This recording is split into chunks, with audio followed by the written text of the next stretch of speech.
16वीं शताब्दी में जॉन नाम के एक व्यक्ति ने, J.O.H.N. जॉन, जिसको सेंट जॉन के नाम से भी ईसा के अनुयायी मानते हैं और श्रद्धा की दृष्टि से देखते हैं, तो उसके विषय में एक पुस्तक लिखी गई थी, saint John of the crosses. ये पुस्तक 16वीं शताब्दी में छपी थी और 16वीं शताब्दी में लिखी इस पुस्तक में एक अवधारणा को बल दिया गया था जिसको कहते हैं dark night of the soul. Dark night of the soul जो टर्म है, यही विश्व की बहुत सी संस्थाओं ने यथावत रूप में अपनाया है और मानसिक रूप से लोगों को शैतान और उसकी पूजा के प्रति आकर्षित करने में और ऑकल्ट प्रैक्टिसेज में या ऑकल्टिज्म से जुड़े हुए संस्थाओं के विकास और निर्माण में एक प्रमुख मोटो के रूप में प्रस्तुत किया है। इन्हीं लोगों में से एक ग्रुप है order of 9 angels. Order of 9 angels ONA भी कहलाता है या O9A भी कहलाता है। तो इसने विश्व में अपनी गतिविधियों को घोषित रूप से 1970 ईस्वी में प्रारंभ किया है और इसका जो मुख्यालय है वो ब्रिटेन में है। ब्रिटेन में एग्जैक्टली ये संस्था कहाँ वर्क करती है इसके विषय में तो बताना थोड़ा कठिन विषय है, किंतु ये संस्था खुलेआम विश्व में बलात्कार को ग्लोरीफाई करती है। मतलब अगर इसके किसी सदस्य ने कहीं बलात्कार किया है तो ये लोग जाकर वहाँ सेलिब्रेट करते हैं। हत्या को, बलात्कार को, बच्चों को वेश्यावृत्ति में ढकेलने के लिए और चाइल्ड पोर्नोग्राफी को बढ़ावा देने में इन लोगों का बड़ा हाथ है और मानव तस्करी के माध्यम से वाइटल ऑर्गन्स की सप्लाई में ये लोग संलिप्त रहते हैं। यहाँ तक कि एक बड़ी घटना तब हुई थी जब अमेरिकी सेना के एक बेस पर अटैक करने के लिए अमेरिकी सेना के ही एक सैनिक को इन्होंने तैयार किया था। मतलब इन्होंने अमेरिका की मिलिट्री में घुसपैठ भी कर रखी है। ऑर्डर ऑफ 9 एंजल्स का एक सदस्य अमेरिकी सेना में बाकायदा बहाल होता है, ट्रेनिंग लेता है और उसके एक बेस को उड़ाने की प्लानिंग भी करता है। यद्यपि उस समय प्लानिंग के एग्जीक्यूट होने से ठीक पहले किसी गलती के कारण इसे पकड़ लिया जाता है, इसका पर्दाफाश हो जाता है। तो बहुत से देशों में आतंकवाद और अव्यवस्था को बढ़ाने के लिए, अर्थव्यवस्था को अस्थिर करने के लिए, सत्ता को अपने फायदे के अनुसार नचाने के लिए ये संगठन कुख्यात है, नोटोरियस है। ये सोशल डार्विनिज्म पर काम करते हैं। सोशल डार्विनिज्म एक अब्सर्ड टर्म है। मतलब ये इवोल्यूशन को ऐसे प्रस्तुत करता है जो नेचर बेस्ड न होकर सेल्फ बेस्ड हो। मतलब कि डार्विन की यह थ्योरी थी कि जीव प्रकृति के अनुरूप अपनी जो स्थिति है शारीरिक और मानसिक उसको बदलता है और इसमें कई दशक, कई शतक, कई शताब्दी और कई सहस्राब्दी भी लगते हैं उस जीव के एवोल्यूशन के एडप्टेशन के आधार पर। ये उसका एक सामान्य सिद्धांत था। यद्यपि ये उसका जो अवधारणा है वह बहुत से समकालीन लोगों के ही द्वारा खंडित भी किया गया, चैलेंज भी किया गया और आज तक इस सिद्धांत की कई बार धज्जियाँ उड़ाई जा चुकी हैं। किंतु सोशल डार्विनिज्म के माध्यम से लोग कहते हैं कि प्रकृति के अनुसार हम प्रकृति के नियंत्रण में नहीं बदलेंगे, हम खुद को सेल्फ गवर्नड बॉडी के रूप में एनालिसिस करते हुए खुद डेवलप होंगे और समाज को साथ में डेवलप करेंगे, हम समाज के नियंत्रक बनेंगे। तो इस जो संगठन ने काम किया उसमें एक रिपोर्ट के अनुसार एडहेरेंट्स are encouraged to secretly infiltrate organizations such as the military or Christian churches in order to destabilize them from within। ये ऑर्डर ऑफ 9 एंजल्स है वो क्या करती है, सेना में या ईसाइयों के जो धार्मिक केंद्र हैं, विशेष करके जो कैथोलिक एंड प्रोटेस्टेंट दो ही प्रधानता से चल रहे हैं, तीसरे में ऑर्थोडॉक्स आते हैं। इन तीनों के अलावा बाकी की संख्या बड़ी कम है। तो कैथोलिक, प्रोटेस्टेंट्स और ऑर्थोडॉक्स ये 3 प्रधान केंद्र बिंदु होते हैं ईसाइयत के। इनके संगठनों में पादरी बनकर, नन बनकर, डोनेटर बनकर या और किसी अथॉरिटी के रूप में सम्मिलित होना और उसको जड़ से खोखला करना और उसको वहाँ से समाप्त करना सीक्रेट एजेंट के रूप में। तो ये लोग क्या करते हैं, सिंबॉलिक रूप से सेक्रीफाइस करते हैं और ज़रूरत पड़ने पर एक्चुअल रूप से भी करते हैं। मतलब ये लोग बलिदान की चर्चा करते हैं सांकेतिक रूप से भी, वैक्स स्टैचूज को स्टैब करके, मोम का पुतला बनाकर उसको चाकू से मारकर, या फिर रियल सेक्रीफाइस करके भी, नरबली इत्यादि देकर भी, और नरबली देने से पहले जो उसका क्लाइंट है या जो भी उसका होस्ट के साथ बलात्कार करके उसकी हत्या करते हैं। तो इयान ब्राडी नाम का एक बहुत ही कुख्यात सीरियल किलर रहा है। तो इयान ब्राडी ने बहुत से लोगों को मारा और उस जिस व्यक्ति को जहाँ जहाँ मारता था वहाँ पुनः जाकर उस मौत को जश्न के रूप में प्रस्तुत करता था और सेलिब्रेट करता था। ये ब्रिटेन का था और ब्रिटेन में ही ऑर्डर ऑफ 9 एंजल्स का मुख्यालय भी है। तो इयान ब्राडी तो बाद में गिरफ्तार कर लिया गया था और उसका कहना था कि मोरलिटी जो है वो कमज़ोर लोगों का एक छलावा है। मतलब जो कमज़ोर है, जो डरपोक है या जो अथॉराइज्ड नहीं है, वही व्यक्ति मोरल दिखाता है, वही स्वयं को मॉरलिटी का गुलाम बताता है। लेकिन चूंकि हम फ्री विल के अनुयायी हैं और हम खुद को सेल्फ डेवलप करते हैं अपनी इच्छाओं के अनुसार, इसीलिए जो है मॉरलिटी हमारे लिए बाधक है। हम जो चाहें सो कर सकते हैं और जिसके साथ चाहें उसके साथ कर सकते हैं। तो इन लोगों ने क्या किया है, इस्लाम के जिहाद को भी बहुत ओपनली समर्थन दिया है। इनका मानना है कि हम जितना अधिक व्यापक रूप से विश्व में खून खराबा करेंगे उतनी अधिक शैतानी शक्तियाँ प्रबल होंगी। और चूँकि कलयुग का भी यही सिद्धांत है, कलिश्च कलह प्रिय, कलयुग भी यही चाहता है। तो कलयुग के ये सब बहुत छोटे स्तर के अनुयायी हैं और उसके प्रमोटर हैं। यद्यपि इनको पता नहीं है किसके लिए काम कर रहे हैं, लेकिन शैली से तो प्रभाव उसी को पड़ रहा है जो ये सब करवा रहा है। तो म्लेच्छराज को बढ़ाने के लिए अधर्म का बढ़ना आवश्यक है। अधर्म के बढ़ने में व्यभिचार, हत्या, बलात्कार ये सब बहुत ही महत्वपूर्ण स्थान माने गए हैं, अधर्म के केंद्र बिंदु माने गए हैं। तो सम फॉलोवर्स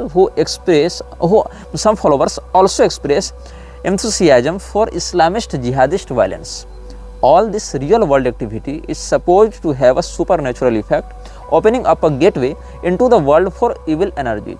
और ये सब बलात्कार, चोरी, हत्या, डकैती करने के पीछे इनका उद्देश्य क्या होता है?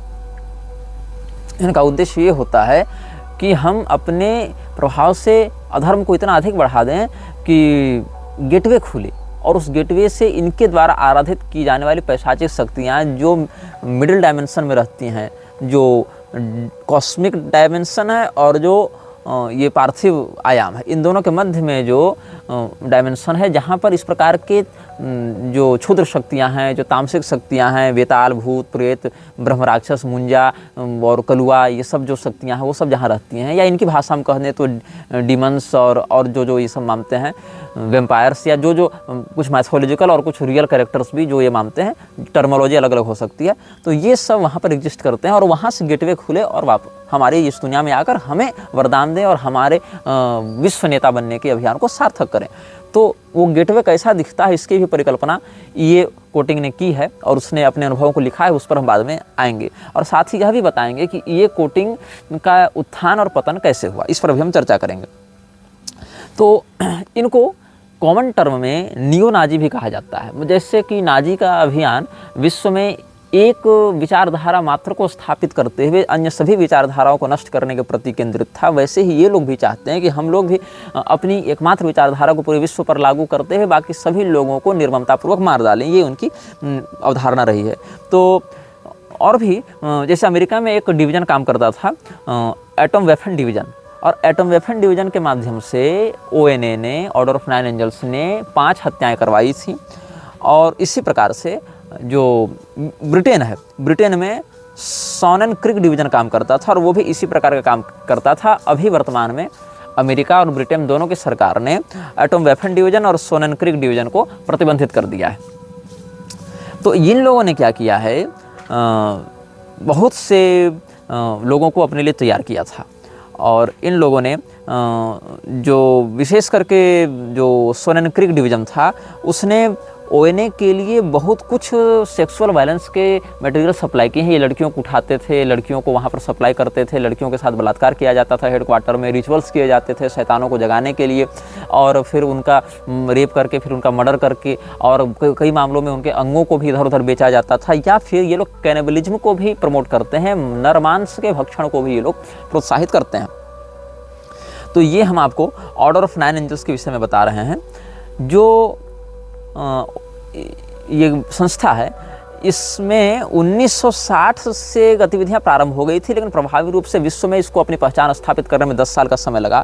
और 1980 आते आते इसने ट्रेडिशनल सैटनिज्म को प्रमोट किया है। हम इसका लोगो भी स्क्रीन में आपके साथ साझा करेंगे।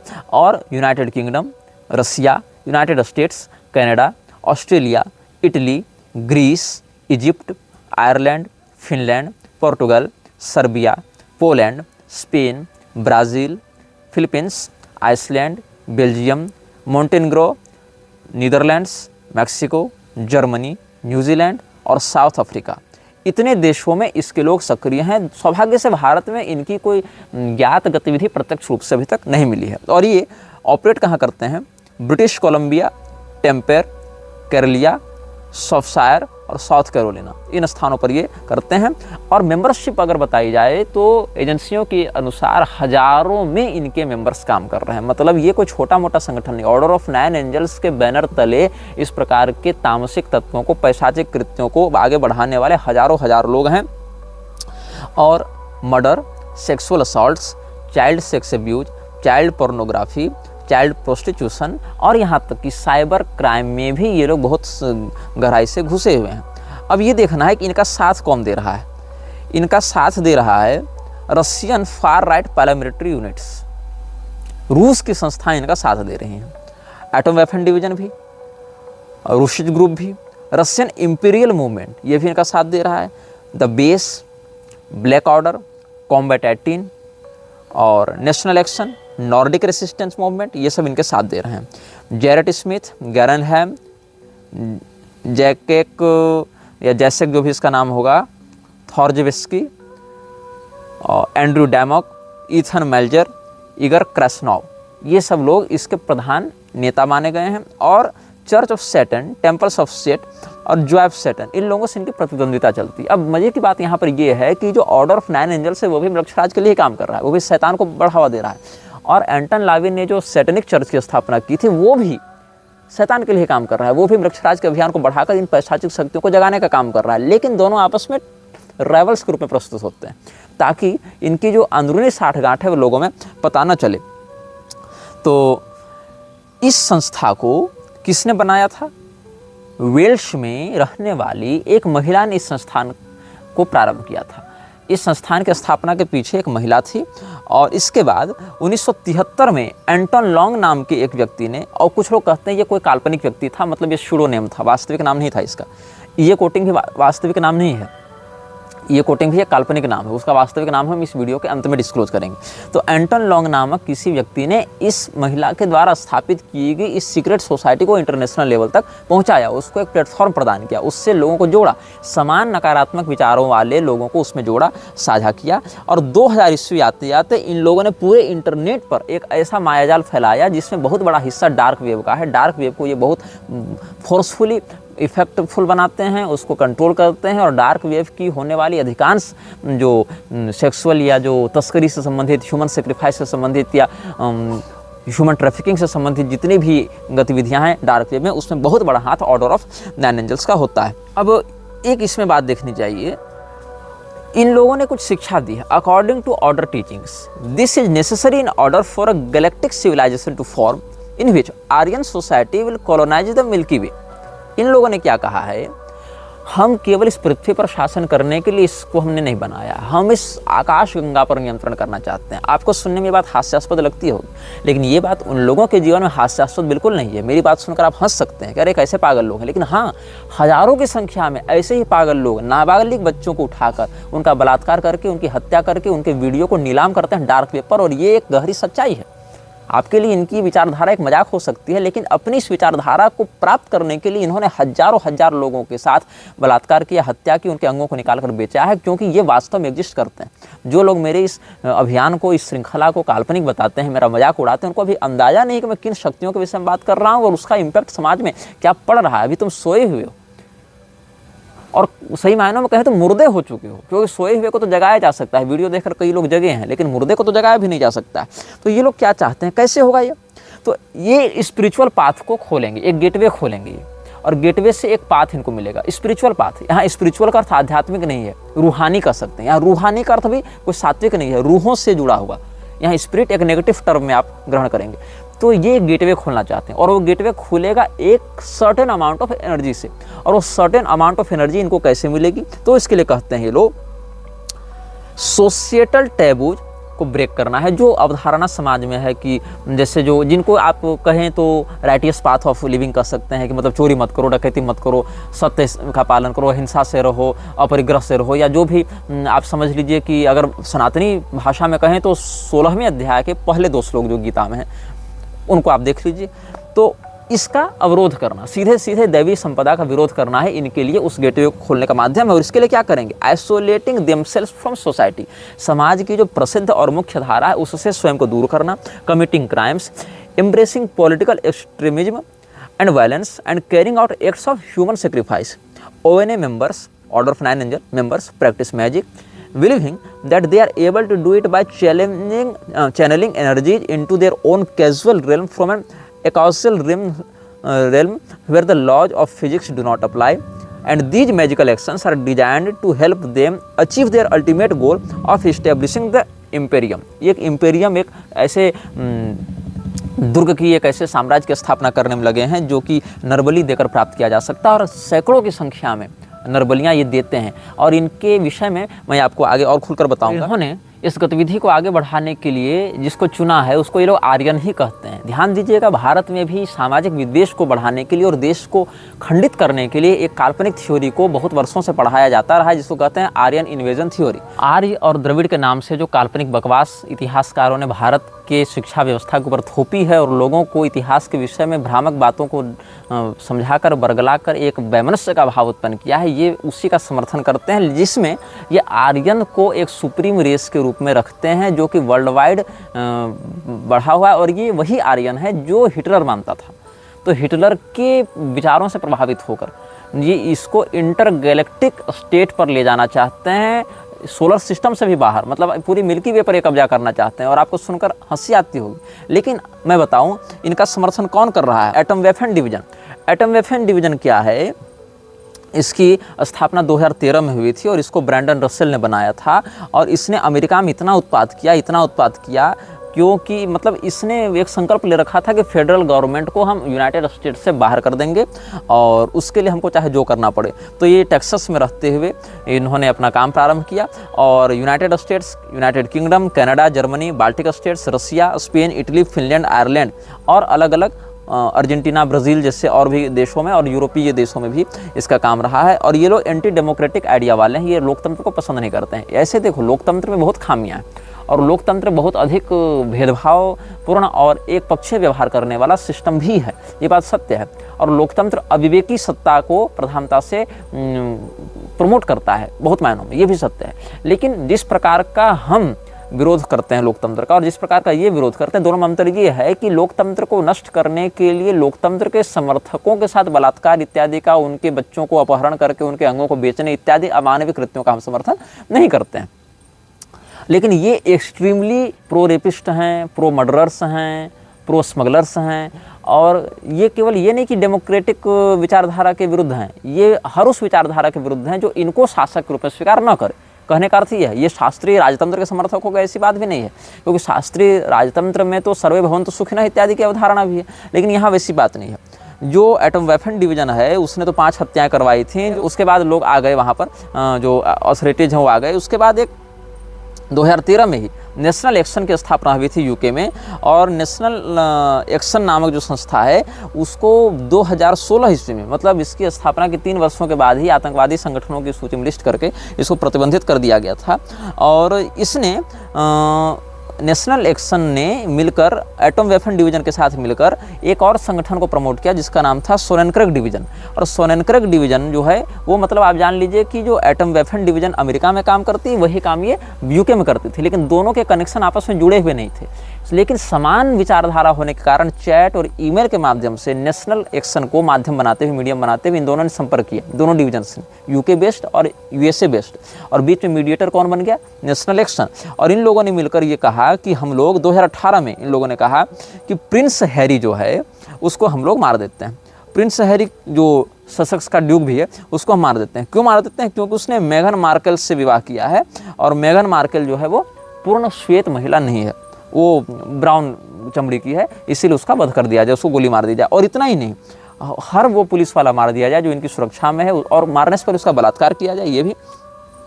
और हर वो श्वेत महिला मार दी जाए जो अश्वेत पुरुषों के साथ या उस प्रकार के संबंधों में लिप्त है। इस प्रकार से इन्होंने बिल्कुल रंग के आधार पर हत्या हिंसा को मतलब अभी प्रमोट करना भी आरंभ किया है।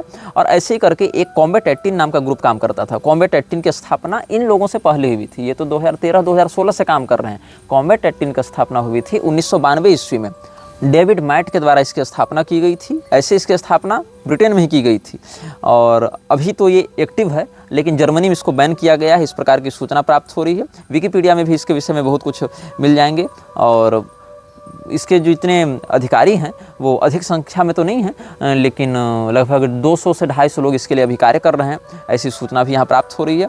ब्लैक ऑर्डर इत्यादि, black order of pan Europa, ये भी एक सैटेनिस्ट ग्रुप है और 1994 में इसकी स्थापना हुई थी। ऑर्डर ऑफ 9 एंजल्स के ही ये सब डिविजन्स हैं, मतलब ऑर्डर ऑफ 9 एंजल्स में जितनी संस्थाएं एफिलिएटेड हैं, मतलब ये उनका अम्ब्रेला कॉरपोरेशन है। जैसे अल्फ़ाबेट कंपनी है, अल्फ़ाबेट के अंदर गूगल भी है, जीमेल भी है, यूट्यूब भी है और ड्राइव भी है, प्ले स्टोर भी है, ये सब अल्फ़ाबेट के अंतर्गत आते हैं। जैसे मेटा एक अम्ब्रेला कॉरपोरेशन है, मेटा के अंतर्गत फेसबुक है, इंस्टाग्राम है, व्हाट्सअप है और भी छोटे मोटे 50 सॉफ्टवेयर उसके अंतर्गत काम करते हैं। तो ऐसे ही Order of 9 Angels Umbrella Corporation है और उसके नीचे नीचे ये सारे डिविजन्स और सारे कॉम्बैट्स काम करते हैं। और इन लोगों ने पूरे पश्चिम जगत को ऐसा आतंकित किया है कि वहाँ के जो राइट विंगर्स हैं उनका जीना मुहाल हो गया है। और सत्ता बाहर से इन लोगों से लड़ती है, लेकिन आंतरिक रूप से सत्ता में जितने बड़े बड़े नेता, उद्योगपति और यहाँ तक कि मिलिट्री के भी लोग बहुत हद तक इसके गुप्त एजेंट रहते हैं और वहाँ पर इसके एजेंट के रूप में काम करते हैं। आपको ये जानकर आश्चर्य होगा कि वैश्विक सत्ता में बैठे हुए बहुत से लोग, बाहर से लगता है कि अमुक पार्टी का नेता है, बाहर से लगता है ये अमुक सेना का कमांडर है, बाहर से लगता है ये अमुक मीडिया संस्थान का रिपोर्टर या जर्नलिस्ट है, लेकिन अंदर से वो किसी और संस्था से जुड़े होते हैं, उसके लिए काम कर रहे होते हैं। जैसे भारत में भी एक व्यक्ति जो उपराष्ट्रपति रहा जिसका नाम था हामिद अंसारी, बाहर से देखने से वो भारत का उपराष्ट्रपति रहा, लेकिन अंदर से वो किन संस्थाओं के लिए काम करता था, किस प्रकार की जिहादी गतिविधियों को प्रमोट करता था, ये उसके रिटायर होने के बाद लोगों के सामने बातें खुलकर आने लगी तो पता चल गया। यहाँ तक कि इंदिरा गांधी के समय जो केजीबी है उसने भारत के सूचना तंत्र में या राजनीतिक तंत्र में कितना अधिक हस्तक्षेप कर रखा था। लाल बहादुर शास्त्री इत्यादि के समय भी उसका हस्तक्षेप बहुत अधिक था, लेकिन उतना सक्रिय नहीं हो पा रहा था वो, इसीलिए ताशकंद इत्यादि के मामलों में उनकी हत्या करवा दी गई। बाद में इंदिरा गांधी के समय तो ये बहुत ज़्यादा प्रभावी होने लगा था ये सब। तो इंदिरा गांधी को जनाधार के बिना भी उस स्तर पर पहुंचाने वाला और लाल बहादुर शास्त्री को अपदस्थ करने वाला जो भी सिंडिकेट काम कर रहा था उसमें केजीबी का बहुत प्रत्यक्ष हाथ था। और ये सब बातें सार्वजनिक पटल पर भी उपलब्ध हैं या बहुत सी इस विषय में ऑथराइज्ड डॉक्यूमेंटेशंस पढ़ सकते हैं। तो ऑर्डर ऑफ 9 एंजल्स की हम आपके समक्ष चर्चा कर रहे थे। हमने आपको बताया था एक व्यक्ति के बारे में जिसका नाम है E.A. कोटिंग, और E.A. कोटिंग अपने विषय में व्यक्त करते हुए लिखता है किंगडम्स ऑफ फ्लेम इत्यादि में कि ये जिस परिवार में जन्म लिया था प्रारब्धवशात, इसकी किस्मत ने इसे एक ऐसे परिवार में भेजा जो परिवार बहुत पहले से ऑकल्ट प्रैक्टिसेज में लगा हुआ था। बचपन से उन घटनाओं को देखता था, उन समनिंग्स को देखता था और उन सारे रिचुअल्स को देखता था, लेकिन इसको समझ में नहीं आता था कि ये सब चल क्या रहा है। एक दिन ऐसा हुआ, इसके पिता और इसके माता दोनों अचानक से गायब हो गए। गायब मतलब आंखों के सामने से अंतर्ध्यान नहीं हो गए, मतलब कहाँ गए कोई नहीं जानता है। मतलब इसके माता पिता एक दिन गए और फिर कभी नहीं लौटे। ये अपने घर में अकेला था। उस समय इसके पास एक व्यक्ति आता है, कथित रूप से ऑर्डर ऑफ 9 एंजल्स के लिए वो व्यक्ति काम करता था, लेकिन इसका कोई आधिकारिक प्रमाण हमारे पास नहीं है। कथित रूप से जो व्यक्ति इसके पास आया उसका नाम था एर्गो, और उस व्यक्ति ने इसको गोद लिया और आगे से जहाँ भी पिता शब्द का हम प्रयोग करेंगे वहाँ ये जो गोद लिया एर्गो ने, उसी व्यक्ति की यहाँ पर चर्चा समझी जानी चाहिए। तो एर्गो कथित रूप से ब्रिटिश ऑर्डर ऑफ 9 एंजल्स का सदस्य था और विश्व में पैशाचिक गतिविधियों को करने का प्रसारक भी था, अभ्यस्त भी था और एक एक्टिव रिचुअलिस्ट था। तो एर्गो ने इसको जब गोद लिया तो ये नहीं बताया कि मुझे यहाँ आने के लिए किसने कहा। मतलब एक घर में कोई बच्चा अकेला रहता, ये इन्फॉर्मेशन उस तक कहाँ पहुँची, कैसे पहुँची, ये उसने रिवील नहीं किया। न उसने ये रिवील किया कि क्या उसके पिता माता और एर्गो का पहले से कोई कनेक्शन था, या उसने एर्गो के माता पिता के ये कोटिंग के माता पिता के गायब होने में उसका कोई हाथ है, या उस विषय में कुछ जानता है। मतलब इस प्रकार की कोई बात नहीं हुई उसके साथ।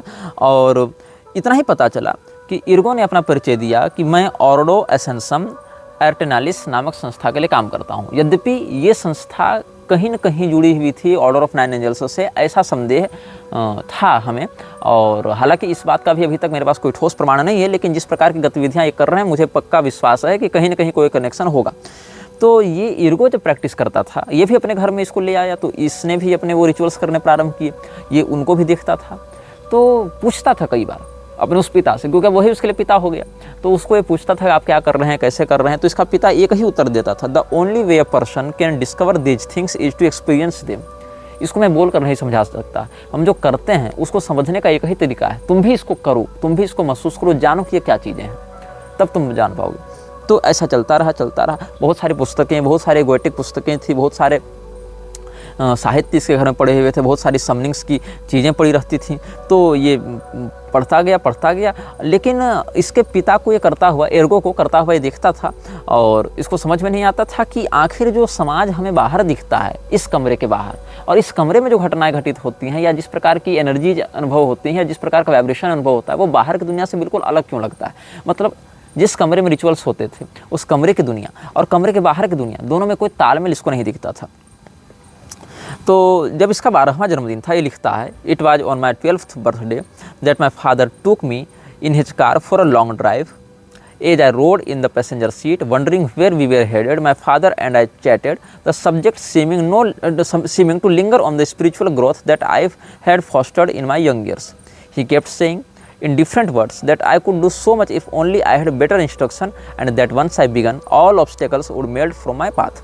तो एर्गो ने इस बच्चे को, जब इसका 12वां जन्मदिन था, तो इसको कहा कि चलो हम लोग कहीं घूमने चलते हैं। अपनी गाड़ी में बैठाया, कार में, पैसेंजर सीट पर ये कोटिंग था, आगे इसको गोद लेने वाला पिता एर्गो था, और दोनों आपस में सामान्य चर्चा करते हुए जा रहे थे। और चर्चा का केंद्र बिंदु यह था कि ये कोटिंग बचपन से जिस प्रकार के माहौल में रहा है और जिस प्रकार की घटनाओं का प्रत्यक्षदर्शी रहा है, उन घटनाओं को नियंत्रित और निर्देशित करने वाली कोई बड़ी सत्ता अगर हो, या कोई एक्सपीरियंस्ड मास्टर उसको मिल जावे, तो और भी उसको दिव्य अनुभव या बड़े अनुभव हो सकते हैं, और अनबिलीवेबल शक्तियाँ इसके पास आ सकती हैं। तो धीरे धीरे ये सब चर्चा जब अंतिम पड़ाव पर थी, तो वो ये कोटिंग देखता है कि हमारी गाड़ी रुकी, और कहाँ पर रुकी है, एक ऐसे घर में जो ईंटों से बना हुआ है। इसके पिता ने, एर्गो ने, गाड़ी रोकी और कहा कि तुम इस घर में चले जाओ। क्यों? Go on inside, someone is waiting for you there, I will be right here in the car when you are ready to leave. ये कहता है कि लोहे के जंजीरों से वो घर बाहर से बांधा गया था, और अगल बगल और भी कई सारे घर थे, लेकिन ये घर थोड़ा सा अलग लग रहा था, क्योंकि इस घर में एक अजीब सी खामोशी थी, एक सन्नाटा था इस घर में। खैर ये गया, और आई सॉलोड हार्ड, इसने अपना, जैसे थूक निकलते हैं ना, बहुत गला सूखने लगता है, तो not knowing what to expect as this house mutated in my mind into the very icon of all that is forbidden. तो दरवाज़ा खुला कार का, और ये नीचे उतरा, थोड़ी दूर चला, और सांसों को गहराई से अपने फेफड़ों में भरा, और फिर without looking back at my father और the car, I reached behind me to swing the door closed and took my first steps toward the brick house. ये पीछे मुड़कर देखा नहीं कि कार में कोई है कि नहीं, कार है कि नहीं, मेरे पिता क्या देख रहे हैं। ये सीधे सीधे दरवाजे तक गया, क्योंकि घर में माहौल ऐसा था इसका, तो थोड़ा इसका मन तो तैयार था इन चीज़ों के लिए, और सोचा कि मैं दरवाजे पर दस्तक दूँ। ये कहता है, I stopped in the front of the wood door that guarded all the secrets of the house and raised my fist to knock. अपना हाथ ऐसे से करेंगे, दरवाजे पर दस्तक देंगे, ठकठकाएंगे, लेकिन अचानक से इसको लगा कि किसी ऐसी शक्ति ने मुझे प्रेरणा दी, या मेरे हाथ को अपने कंट्रोल में लिया, और मैं ठकठकाने के बजाय उसके नॉब को घुमाने लगा। दरवाजे में जो नॉब लगा हुआ था, मैंने ठकठकाने के बजाय नॉब घुमाया और सीधे दरवाज़ा ही खोल दिया। जब दरवाज़ा हमने खोला, तो क्या कहता है, the same unknown something led my hand to the door knob and twisted it. The door opened, the creak being much deeper and more sinister than the one made by the car door. जब car का दरवाज़ा खुला था, तब भी एक प्रकार की विचित्र आवाज़ इसको सुनाई पड़ी थी। कार के खुलने पर जो ची इस प्रकार की आवाज़ पुरानी कार में हो सकती है, ग्रीसिंग की कमी कारण, और दरवाजे के खुलने पर भी जो क्रैकिंग साउंड आया, वो और ज़्यादा सिनिस्टर था, और ज़्यादा मेलिशियस था, पैशाचिक था। जब अंदर झांकता है तो घर में पर्याप्त प्रकाश था, हवा में बासीपन था, मतलब जैसे बहुत दिनों से किसी घर में कोई नहीं घुसा है, तो ठंडी और थोड़ी सड़ी हुई हवा आती है, बासी हवा थी, ताज़ी हवा नहीं थी, और जाले लगे हुए थे इधर उधर। और मुझे उस कमरे में जब प्रवेश मैंने किया, तो मुझे कोई दिखा नहीं, उस समय कोई मनुष्य नहीं दिखा, और अचानक से दरवाज़ा जब बंद होता है, खुद ब खुद दरवाज़ा बंद हुआ, ऐसा इसने कहा था। दर्शक ध्यान देंगे, इसकी कहीं प्रत्येक बात को सच होने का मैं दावा नहीं करता, मैं बस उसके अनुभवों को आप तक पहुँचा रहा हूँ, ऐसा भी इसने लिखा है। और ये अनुभव कैसे किसी की ज़िंदगी को प्रत्यक्षता प्रभावित करते हैं, ऐसी घटनाएं, ऐसी क्रियाओं को करने वाले लोग, इस पर हम बाद में आएंगे, आपको बाद में बताएंगे। इसको हम अगले अनुभाग में बताएंगे, कल इस विषय में चर्चा करेंगे। आज ये विषय लंबा हो जाएगा, इसलिए संक्षेप में ही बताएंगे। तो मुझे कुछ चाहिए नहीं था, लेकिन अचानक से जब मैंने पीछे देखा जहाँ दरवाज़ा बंद हुआ, तो पीछे तो कोई था नहीं। आगे जब देखा तो एक बूढ़ा व्यक्ति खड़ा था। He had not been there before, I was sure. मैं आश्वस्त था कि जब मैं कमरे में घुसा तो वो व्यक्ति वहाँ नहीं था। जब दरवाज़ा बंद हुआ तब वो व्यक्ति वहाँ पर खड़ा आया। वो एक काले रंग का चोगा पहने हुए था जो ज़मीन तक लटक रहा था, और लाल रंग का कोई सिंबल अपने छाती पर उसने सी रखा था। इसके साथ साथ वो लंबा था, उसकी एक लंबी दाढ़ी थी सफ़ेद रंग की, और उसके लंबे सफ़ेद बाल थे। तो उसने कहा, your father has taught you many things hasn't he? तुम्हारे पिता ने तुम्हें बहुत कुछ सिखाया है, नहीं सिखाया क्या? तो मैंने हाँ में अपना सर झुकाया, लेकिन मुझे उसकी प्रतिक्रिया को देखकर लगा जैसे वो पूछ नहीं रहा, वो बता रहा हो, मतलब एश्योरेंस कर रहा हो। आई was sure he didn't need an answer. His lessons are easy for you. They are natural. You don't feel the need to struggle with them. You have something. You are something that most people could never imagine. उस बूढ़े ने कहा, तुम्हारे पिता ने तुमको जो भी सिखाया है वो बेसिक चीज़ें हैं, सरल चीज़ें हैं और प्राकृतिक चीज़ें हैं, इसीलिए तुमको उन बातों को सिद्ध करने में या समझने में कोई कठिनाई नहीं हुई। तुम्हारे अंदर कोई बात है और कुछ ऐसी बात है जो बाकी लोगों की कल्पना से परे है। फिर उसने कहा, क्या तुम इस दुनिया में और गहराई से उतरना चाहते हो? देख लो, तुम इस दुनिया में कहीं भी जा सकते हो, या तो ईश्वर के सिंहासन तक भी पहुंच सकते हो या नरक की गहराई तक भी जा सकते हो, मतलब कि कहीं भी तुम जा सकते हो। ये इस प्रकार की दुनिया है। और उसने फिर कुछ हमें दिया। इसने कहा कि इसने कुछ एक इंटीग्रेशन की इसके साथ और इसको कुछ दिखाया, कुछ इसको अनुभव कराए। तो इसके कानों में कुछ शब्द गूंजने लगे। इसको लगा जैसे हम दोनों के अलावा उस कमरे में कुछ और भी लोग हैं जो दिख नहीं रहे, लेकिन उनकी बातें फुसफुसाहट हमें सुनाई पड़ रही हैं। तो इसने केवल इतना कहा, कैन यू टीच मी? क्या तुम मुझे सिखा सकते हो? तो जब इसने पूछा कि क्या तुम मुझे सिखा सकते हो या क्या आप मुझे सिखा सकते हैं, तो I tensed having heard them myself as if spoken by another person altogether. उस बूढ़े व्यक्ति ने जो जवाब दिया, मुझे लगा उसके साथ साथ कोई और भी रिपीट कर रहा है, कोई और भी मुझसे बात कर रहा है। Even more, I didn't know if I wanted to be taught by this stranger. The words were bought into my throat and shoved out of my mouth of their own will and force. और मैं नहीं जानता था कि मुझे उस बूढ़े से वास्तव में सीखना है कि नहीं सीखना है, मैं इस कनेक्शन को आगे बनाना चाहता हूँ कि नहीं बनाना चाहता हूँ। लेकिन मैंने जब पूछा था कैन यू टीच मी, मुझे लगा जैसे किसी और ने मेरे गले से वो शब्द निकलवाए हैं। फिर उसने सहमति दी और फिर ये घर से बाहर निकला और इसके पिता इसको मिले और वापस यहाँ पर आने का निमंत्रण उस बूढ़े ने दिया और कहा, सप्ताह में तुम 3 दिन यहाँ पर आओगे, बाकी तो नॉर्मल ज़िंदगी जियोगे, अपनी पढ़ाई लिखाई इत्यादि करोगे, और यहाँ पर वो 3 दिन सप्ताह में आएगा बातों को सीखने के लिए। तो मुझे बाद में पता चला कि ऑर्डो एसेंसम एरिटनैलिस के 10th डिग्री की पढ़ाई करेगा। ये कोई डिग्री होगी उनकी संस्था की, इसके विषय में मुझे भी अभी वर्तमान स्थिति में ज़्यादा नहीं पता है। तो हो सकता हो कि जैसे फ्री मेसन्स में 33 डिग्री तक ये लोग ले जाते हैं, वैसे इस संस्थान की जो बातें हैं वो 18 कलाओं में विभाजित हों, 18th डिग्री तक ये लोग ले जाते होंगे। तो इसने कहा कि 10 से लेकर 18 डिग्री तक हम तुमको पढ़ाएंगे, और कहा कि 18वीं डिग्री की जब तुमको सिद्धि हो जाएगी, उस स्तर तक जब तुम पहुँच जाओगे, तो जितने भी दरवाजे हैं, जितने भी ये सब हैं, तुम्हारे लिए खोल दिए जाएंगे और फिर तुम जो भी चाहोगे अपनी इच्छाओं के अनुसार उन शैतानों से काम ले सकते हो। ये सब उसने कहा। तो 12 साल इसने पढ़ाई की और 12 साल में ये 16th initiation in the order पहुंच गया था। ये 16वीं डिग्री तक पहुंचा 12 साल में। और नवंबर का महीना था, नवंबर का महीना 2000 ईस्वी की बात बता रहा हूँ, नवंबर का महीना था। और उस समय ऑर्डो एसेंसम एरिटनैलिस में जब ये था तो इसके पास 3 लोग आए, और 3 लोग जब आए तो 3 attendants entered the house and marched directly to the dining room, very nice set. My mentor, for some reason that then discomforted me, opted to remain outside. Each man took a seat around the polished wood table without speaking a word of salutation. Although Asians have been admonished first by them and later by my superiors in the OAA as to even hinting as the identities or physical characteristics of these 3, I will say that they were well dressed, well groomed and clean cut men. Their manners were more professional than military, but were precise all the same. Each also carried with him a large sealed manila envelope. इसने कहा कि जब ये अपने mentors के साथ बैठा हुआ था तो 3 लोग इसके पास आए और सीधे डाइनिंग टेबल तक पहुँचे, और इसके मेंटर ने कहा तुम दरवाजे से बाहर चले जाओ। और उन तीनों लोगों के जो कपड़े थे, रंग रूप थे, अनुशासन था, वो बिल्कुल मिलिट्री से भी ज़्यादा साफ़ सुथरा और अनुशासित लग रहा था। और उन तीनों के हाथ में एक सीलबंद लिफाफा था उन लोगों ने ज़्यादा बातें नहीं की, एक दूसरे की ओर देखा और मेरी ओर भी देखा, और उस समय मेरी जो आंखें तो धुंधली पड़ने लगी, जो सामने का जो दृश्य था वो धुंधला पड़ने लगा। और बस इतना पता चला कि मेरी दाहिनी ओर जो व्यक्ति था वो बाद में फिर इसको बुला लिया गया था, दाहिनी ओर जो आदमी था वो मेरी ओर बड़ी तीव्र दृष्टि से देख रहा है। और फिर मुझे कहा गया कि ये जो लिफाफा है वो तुम्हें देने के लिए मुझे कहा गया है, और तुमने ऐसे 3 लोगों ने अलग अलग बातें कही थी। Don't think that we come to you asking what we do because you are an expert. We are here because you are one of the few that has will the intense desire to travel the road that we are presenting to you. ये सब उसने कहा। और तीसरे व्यक्ति ने कहा, You have studied the Goetia, the Black Raven, Grimorium Verum, the Heptameron.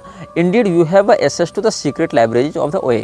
मतलब अब तुम इस स्थिति में पहुंच गए हो कि गोटिया तुम पढ़ चुके हो, आर्स गोटिया वगैरह सब पढ़ ही चुका था, ब्लैक रेवन भी पढ़ चुके हो, ग्रिमोरियम वेरम भी पढ़ चुके हो, हेप्टामेरॉन भी पढ़ चुके हो, और 16th डिग्री तक तुम पहुंच गए हो। तो ये जो ऑर्डो है, ऑर्डो एसेंसम एर्टेनेलिस, उसके जो गुप्त लाइब्रेरीज हैं जहाँ पर वो सीक्रेट दस्तावेज रखे रहते हैं, वहाँ तक तुम्हारी पहुँच हो चुकी है। तो इसीलिए अब हमें हाईएस्ट अथॉरिटीज़ के द्वारा भेजा गया है ताकि तुमको ये लिफाफा दिया जाए, और इसमें जो बातें कही गई हैं उन बातों को तुम पढ़ो, समझो, डिकोड करो, पद्धति का निर्माण करो, इनको प्रयोग में लाओ। जो गाइडलाइंस हैं बेसिक वो अंग्रेजी भाषा में हैं, और जो मुख्य मंत्र हैं और जो पद्धतियाँ वो अन्य भाषा में हैं, और इसको कहते हैं स्केलेटन शिफर। स्केलेटन शिफर इस भाषा का नाम उसने बताया था। The text is in English, we were told, except for a few spells और conjurations it is written in what can be called a skeleton cipher. The only information that is given in this grimoire is the absolute most vital information that which was necessary to preserve through time. समय के साथ इस ज्ञान की सुरक्षा करना बहुत आवश्यक था, हमने तुमको दिया, हम नहीं जानते इसको किसने लिखा था और किसके लिए लिखा गया था, किसके द्वारा लिखा गया था। तुम्हारे उच्चाधिकारियों ने हमें यह नहीं बताया, बस हमें यह बताया गया है कि इस ज्ञान की सुरक्षा करनी है और तुम तक पहुँचा देना है। तो इस प्रकार से कहा गया, और अंत में क्या इसको कहा गया कि your task is take what we give you here and to make it whole. हम तुमको जो देने आए वो अधूरा है, तुम्हारा काम इसको पूरा करना है। Figure out how this magic works, how it's used, and to render a full manuscript on a complete system directly to them. इस पांडुलिपि के आधार पर तुम एक पूरी पद्धति का निर्माण करो। ये कुछ अधूरा है मानचित्र या जो पद्धति प्रक्रिया है, और तुम इसको पूरा करो और इसकी शक्तियों को प्रयोग करना सीखो। हम लोग जीवन में फिर दोबारा कभी नहीं मिलेंगे, हमारी ओर देखना मत, हमारे विषय में पूछना मत, हमारा जो काम था यहाँ पर समाप्त हुआ। We will never meet with you again, don't look for us, don't ask about us, we have done what we were asked to do and this is where it ends. इस प्रकार से लोग कहे और चले गए, और ये कोटिंग अपने जीवन के अगले 3 साल, नवंबर 2000 से लेकर 3 अक्टूबर 2003 तक इसी मैन्युस्क्रिप्ट को डिकोड करने में लगा रहा, इसकी पद्धति का निर्माण करने में लगा रहा, और 3 अक्टूबर 2003 को ऑर्डो एसेंसम एर्टेनालिस के 18वीं डिग्री को ये प्राप्त करता है। और जिस प्रकार से क्रॉली को ऐवास इजिप्ट में मिला था, और डॉक्टर जॉन डी भी जानते थे कि किस प्रकार से उसके साथ वो सब शक्तियाँ संवाद कर रही हैं, वैसे ही ये कोटिंग ने भी अपना वर्णन किया है कि मुझे भी उस समय लगा कि किसी शक्ति ने मुझे अपना साधक चुना है या चाहता है कि वो उसके मार्ग तक आए। हो सकता है ये शक्ति मृक्षराज ही हो, या हो सकता है मृक्षराज के द्वारा बहुत छोटे स्तर पर इसको चुना गया हो किसी व्यवस्था को नियंत्रित या मैनिपुलेट करने के लिए, ऐसा हो सकता है, लेकिन कहीं ना कहीं उसका संबंध उससे अवश्य था। अब हम आपको इसके विषय में बताएंगे कि उस मैन्युस्क्रिप्ट में क्या था। बहुत से स्क्वायर्स बने हुए थे जिनके अंदर छोटे छोटे स्क्वायर्स थे, उनमें कुछ विशेष अंक लिखे रहते थे, और उन्हीं अंकों का संकेत समझते हुए आगे जो एग्जीक्यूशन है पद्धतियों का वो करना होता था। तो आगे हम पृष्ठ 17 तक जाते हैं। 17वें ये 16वें पृष्ठ के अंत में लिखता है कि ये जो टेबल चार्ट बने हुए थे, इससे मुझे लगा कि हिंदू लोग जिसको तत्व कहते हैं वही ये कुछ तत्वों की बात है। जैसे पंचतत्व हैं हमारे यहाँ, पंचतत्वों की तन्मात्रा है, तो ये क्या कहता है, I was impressed with the idea that the squares are somewhat at a midpoint between the Hindu tattvas and the Enochian tablets. जो हिंदू लोग तत्व निर्माण करते हैं, जो तत्व चक्र इत्यादि का निर्माण करते हैं, इसमें अकडम चक्र है, अकथः चक्र है, राशि चक्र है, कुर्म चक्र है, ऐसे करके मंत्र सिद्धि के बहुत से चक्र होते हैं। तो ये सब मंत्र के तत्वों के चक्र होते हैं। तो इन चक्रों के, या ऋणी धनी चक्र इत्यादि भी बनता है। तो जैसे हिंदुओं में ये सब तत्व चक्र बनाए जाते हैं, या तत्व चक्र में अलग अलग वर्ण मात्रिका के आधार पर अलग अलग तत्वों को वर्गीकृत भी किया गया है। इसमें 5 तत्वों के आधार पर मंत्रों का वर्गीकरण भी होता है, साधक का भी होता है, और साधक का तत्व मंत्र के तत्व के साथ मैच होना चाहिए। जैसे कोई मंत्र अग्नि तत्व का है और मैं जल तत्व का हूँ, तो वो दोनों मंत्र आपस में रिएक्ट कर जाएंगे, मंत्र और साधक मैच नहीं कर पाएंगे। अब जैसे कोई साधक जो है वो पृथ्वी तत्व का है, कोई मंत्र उसको अग्नि तत्व का मिल जाए, कोई जल तत्व का मंत्र है, साधक अग्नि तत्व का हो जाए, तो ये सब विरोधी तत्व हो जाते हैं। लेकिन आकाश तत्व जो है वो लगभग सभी तत्वों का संतुलन बना लेता है। तो ये वही कहना चाह रहा है कि बुक ऑफ इनोक में जो टेबलेट्स दिए गए हैं और हिंदू लोग जो तत्व चक्र बनाते हैं, इन दोनों से मिलता हुआ इनके मध्य का कोई ये विषय हमको लग रहा था। और ऐसा लग रहा था ये किसी ज्वाला के साम्राज्य की बात कर रहा है। कुछ लोगों को ये कोटिंग की बात पागलपन लग सकती है, कुछ लोगों को हास्यास्पद लग सकती है, कुछ लोगों को सच लग सकती है। मैं इन तीनों बातों में किसी भी बात का समर्थन या प्रस्तावन लेकर यहाँ नहीं बैठा हूँ। मैं बस ये बताना चाह रहा हूँ कि अलग अलग लोगों के इस संसार से जुड़े अलग अलग अनुभव होते हैं और बहुत से ग्रिमोरीज में जो बातें कही गई हैं उन बातों का कनेक्शन व्यक्ति के जीवन में कैसे लागू होता है, ये मैं बस आपको समझाना चाह रहा हूँ। बाकी आप स्वयं समझदार हैं, तो इतने अनुभाग देखने के बाद आप स्वयं कनेक्शन जोड़ने के लायक हो गए होंगे। तो इसने 17वें पृष्ठ में लिखना प्रारंभ किया है कि कैसे कैसे हम शक्तियों के साथ अटैच होने का प्रयास कर रहे थे। जो पहला ज्वाला का साम्राज्य था उसके विषय में काले रंग की स्याही से एक सर्कल बना हुआ था और उसमें बहुत सारे ये लगे हुए थे स्क्वायर्स, उसमें बहुत कुछ अंदर अंक लिखे हुए थे। I took my place on a wooden chair before the altar and rested my hands on my knees entering a gnostic trance and I began to opening visualisations and culmination of the energy needed to perform the ritual. The air gradually thickened and seemed to swirl with the unseen currents moving through it. इस प्रकार से बताता गया कि कैसे हम वो सब इंकेंटेशंस पढ़ रहे थे और कैसे वो यंत्र निर्माण कर रहे थे, ये सब उसने बताई है। और the incantation for the opening of the astral gate is written in 3 parts. 3 parts में ये इस विषय में मैं आपको अगले अनुभाग में बताऊंगा कि कैसे इसने वो दरवाज़ा खोला था और गेटवे इसने कैसे खोला था और उन गेटवे के अंदर किन किन शक्तियों का इसने साक्षात्कार किया, वो शक्तियाँ इसको कैसे दिखती थी और उन शक्तियों के माध्यम से इसने कौन कौन से काम साधे और अंत में उन शक्तियों के ही दुरुपयोग से इसका पतन कैसे हुआ। इसके विषय में हम आपको आगे के अनुभागों में बताएंगे। बस इतना समझ लें, इसने इतना ही कहा था कि वहाँ पर हमने शैतानों को, स्पिरिट्स को और एंजल्स को एक साथ देखा, को एग्जिस्ट करते देखा। और मुझे ये समझ में नहीं आया कि जब शैतान या डीमंस और एंजल्स, देवदूत जिनको सरल भाषा में लोग कह देते हैं, तो जो एंजल और डीमन होते एक दूसरे को अपोजिट है, दोनों को एग्जिस्ट किसी सेम किंगडम में कैसे कर सकते हैं? इसीलिए कर सकते हैं जैसा कि मैंने आपको बताया था कि आतंकवादी तो दोनों हैं, चाहे वो छोटे स्तर का हो चाहे बड़े स्तर का हो। लेकिन जैसे एक आतंकवादी छोटे स्तर को निपटाने के लिए कई बार बड़े आतंकवादी को आना पड़ता है और उसके आने पर छोटे वाले शांत हो जाते हैं, वैसे छोटे पिशाच बड़े पिशाच के आने पर शांत हो जाते हैं।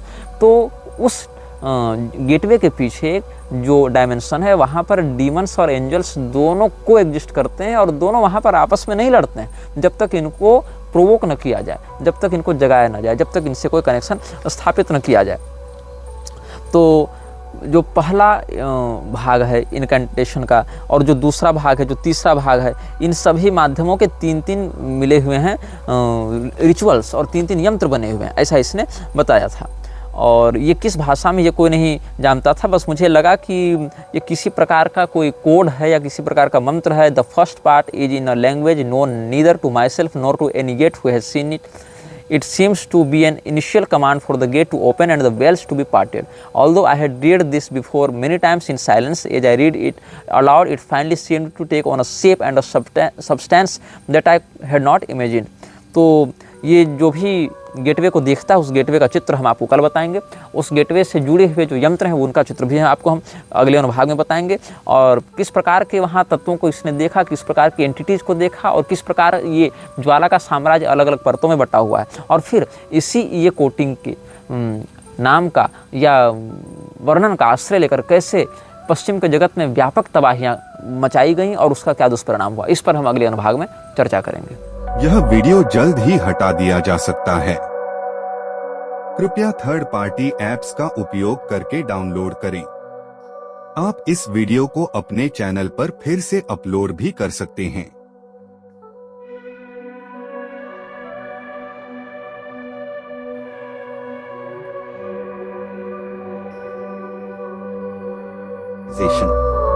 This video may get deleted soon. Please download using third-party apps. You may also re-upload this video on your channels. Thank you.